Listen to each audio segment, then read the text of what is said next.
Hello, hey everyone, this is Johnny Lee with Peace at Work, and I'm here to talk about workplace violence prevention.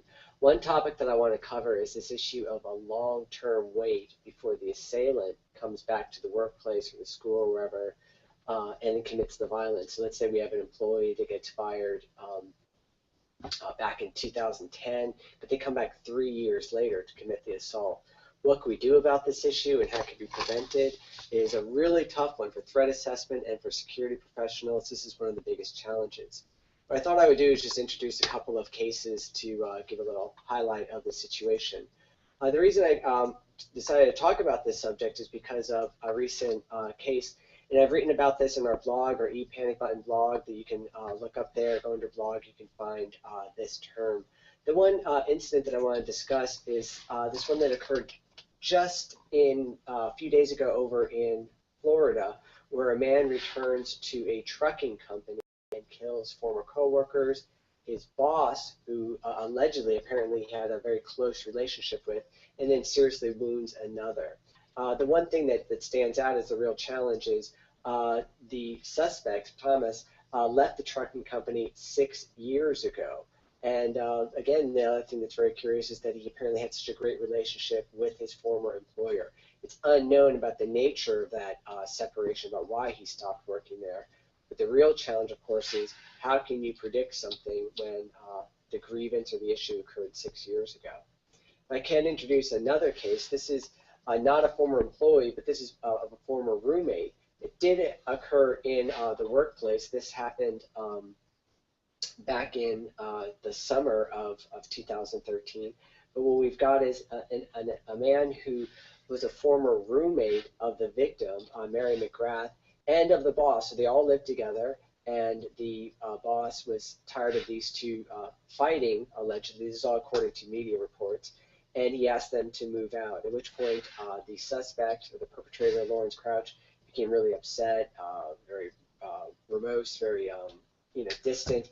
And it was a year after this, since that separation, that he returns to the workplace where McGrath and the former boss worked, and he shoots the victim. So again, there's this whole issue about this ruminating, this issue that the person is planning this and thinking about it for so long, but how would you know about this in order to prevent it?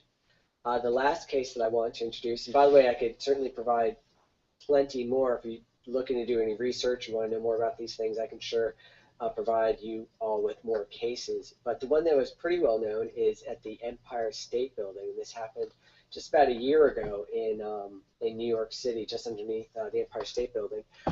This man, Jeffrey Johnson, worked at a fashion store, I believe a place where they made handbags or sold handbags, and he was laid off, very resentful about this. Apparently he could not find other work, and he would walk up and around the city dressed as if he's going to work, but he actually did not have employment.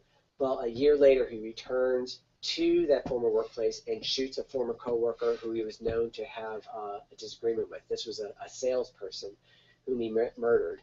This is that pretty well-known case where then he walks out, but he's identified by a construction worker who reports him to the police, and the police have a shootout with him, with many bystanders being injured in that assault.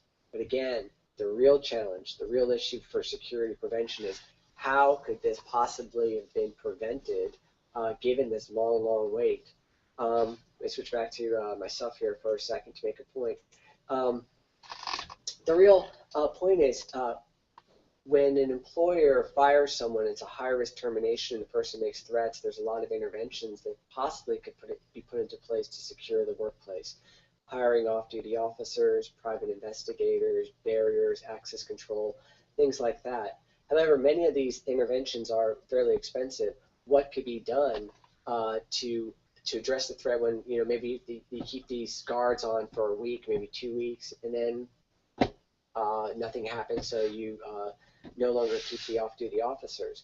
Well, how can we address those threats that occur much, much later? I've got a few thoughts about that. Let me share them now. Real briefly, what we could look at possibly doing is some sort of active monitoring. You've had a high-risk termination or whatever the grievance may be, And what you can do is to have some sort of regular check-ins, some periodic checks, and you're finding out about their status. Very often, as with these individuals that I just demonstrated, they're under tremendous stress. They're under a lot of hardship. Crouch, who came back and shot his former roommate, he was out of money, living out of a hotel. He literally was out of funds. The other gentleman in New York, not able to find work for that time period in between the termination and the assault.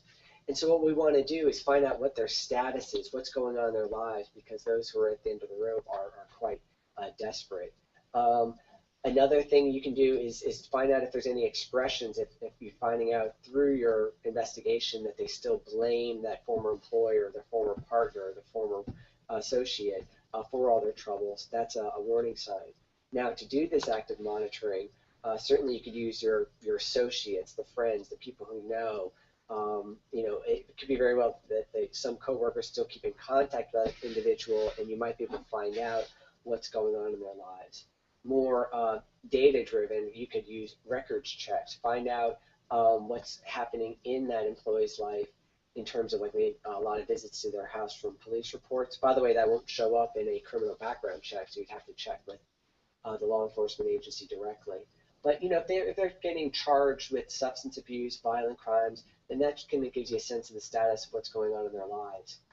And in today's world, for many, and not just for younger generations, but for all people, that social media is a way that people express themselves. If you happen to be on their Facebook, their YouTube videos, Twitter accounts, Kicker, whatever it might be, you could see what sort of things they're posting, and we're looking for their status, their sort of mental stability issues. Are they posting a lot of violent things? And is there any continued resentment expressed towards that, towards the target? That's all sort of like going out there and making it happen. In general, many employers may be doing something more passively, meaning they're maybe waiting till that person shows up again. Very often before an assault, people scope out, they plan, they ruminate, they do plan these incidents.